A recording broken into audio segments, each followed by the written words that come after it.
તો સાબરકાંઠાથી મહત્વપૂર્ણ સમાચાર સામે આવી રહ્યા છે, જે સાબરકાંઠા જિલ્લામાં એસીબીએ બોલાવ્યો સપાટો।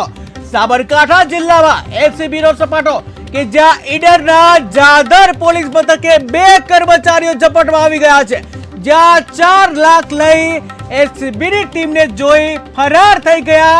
ત્યારે અરજી પરત ખેંચવાને લઈને માંગી હતી 10 લાખની લાંચ, કે જ્યાં જાદર પોલીસ મથકના 2 કર્મીઓ સામે લાંચની ફરિયાદ। ત્યારે 3 અરજીના નિકાલ માટે માંગ્યા હતા 10 લાખની માંગણી કરી હતી, જ્યાં એસીબીએ બંને કર્મીઓ સામે ગુનો નોંધ્યો છે। તો મહત્વપૂર્ણ સમાચાર સામે આવી રહ્યા છે, જ્યાં એસીબીના છટકામાં વધુ 2 કર્મચારીઓ જે સામે આવ્યા છે, પકડાયા છે। ત્યારે ઘટના જે સામે આવી છે, ભ્રષ્ટાચારની એક ઘટના સામે આવી છે, જેમાં 2 કર્મચારીઓ જે છે ઝડપાયા છે, જે લાંચની માંગણી કરવામાં આવી હતી। ત્યારે એસીબીએ છટકું ગોઠવ્યું અને જે બંને કર્મચારીઓ છે, બંને કર્મચારીઓને ધરપકડ કરવામાં આવી છે। તો મહત્વના સમાચાર સામે આવી રહ્યા છે સાબરકાંઠાથી, જ્યાં વધુ 2 કર્મચારીઓ એસીબીના છટકામાં આવી ગયા છે। ઈડરના જાદર પોલીસ મથકે 2 પોલીસ કર્મચારીઓ આ ઝાપટામાં આવી ગયા છે, જ્યાં 4 લાખની એસીબીની ટીમે જે કહી શકાય 4 લાખની